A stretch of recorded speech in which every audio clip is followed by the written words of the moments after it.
안녕하세요. 오늘은 우울증 증세 연령에 따라 달라요 라는 주제를 택해 보았습니다. 마음의 감기라고 불리는 우울증은 의욕저하와 우울감이 주 증상으로 나타나며 정신적 증세뿐만 아니라 다양한 신체적 증세까지 일으켜 정상적인 삶을 살아가는 데 영향을 끼치게 됩니다. 우울증은 남녀노소 누구에게나 나타날 수 있는데 어느 날 갑자기 나타나는 것이 아니라 구조적인 면, 기능적인 면, 환경적인 면, 정신적인 면 등 다양한 요인이 작용하여 생활 가운데서 나타나는 하나의 증세로 보아야 합니다.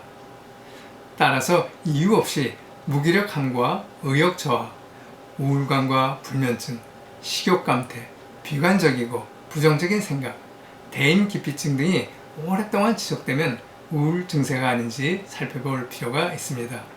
세계보건기구 WHO에서 발표한 각종 질환으로 인한 건강한 삶의 상실 기간을 기초로 하여 질병 부담에 대한 비교 연구 결과에 따르면 2004년에는 우울증이 모든 질환 중 3위에 2010년에는 허혈성 심장질환에 이어 2위를 차지하였고 2030년에는 1위가 될 것으로 예고하고 있습니다.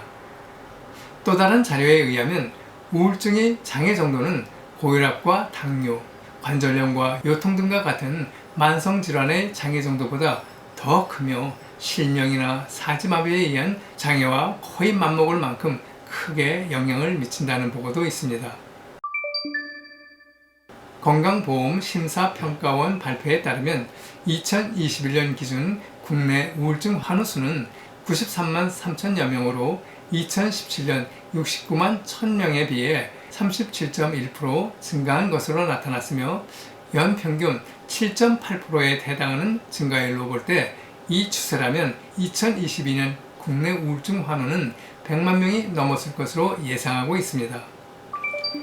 2020 세계 행복 보고서는 사회 환경이 삶의 질 향상에 가장 중요하고 사회적 관계가 두텁고 신뢰가 높을수록 개인적 불행감을 줄일 수 있다고 강조하면서 우리나라의 경우 불평등 수준이 높고 사회적 신뢰는 OECD 국가 중 최저 수준이라며 한국인의 행복지수와 삶의 만족도가 낮은 이유를 말해주고 있습니다.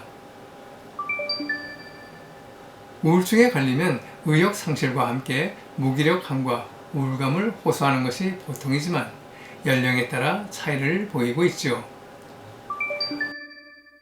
어린이 우울증은 가정 환경이 크게 영향을 끼치는데요. 나이가 어리면 우울한 기분이 무엇인지 잘 모르는 경우가 많아서 우울증에 걸렸어도 우울하거나 무기력하다고 말하지 않고 갑자기 이유 없이 짜증을 내거나 화를 내고 하는 경우가 흔합니다.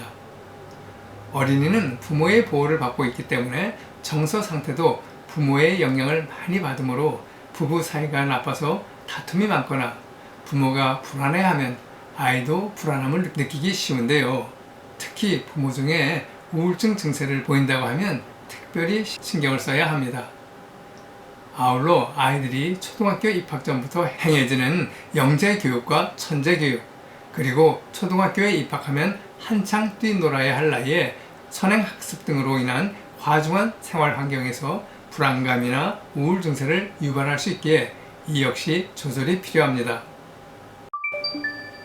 청소년 우울증은 의욕 저하를 동반하는 경우가 많기 때문에 청소년기 자녀가 이유 없이 성적이 뚝 떨어지거나 유난히 우울해하고 힘이 없어 보이면 우울증이 아닌지 의심해 볼 필요가 있습니다.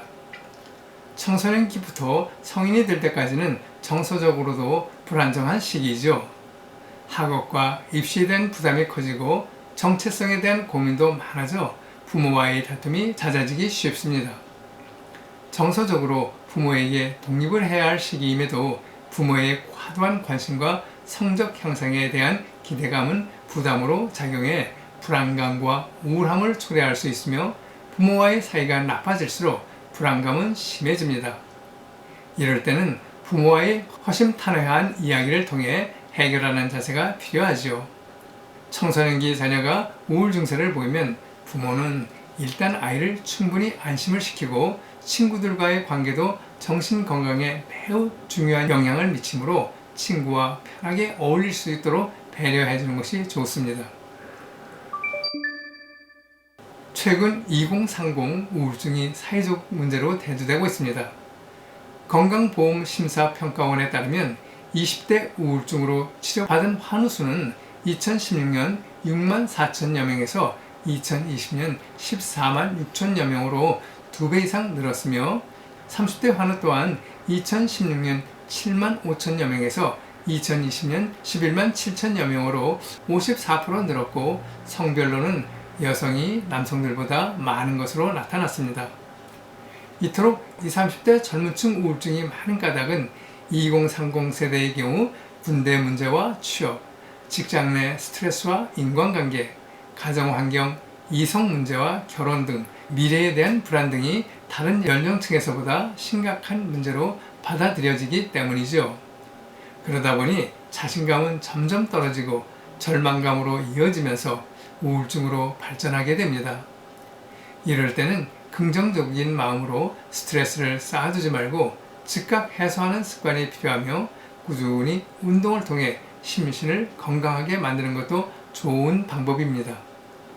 우울하다고 해서 술로 해결하는 버릇을 들여서는 안 됩니다. 술은 일시적으로 기분을 좋게 할 수는 있지만 뇌에 직접적으로 좋지 않은 영향을 주기 때문이죠.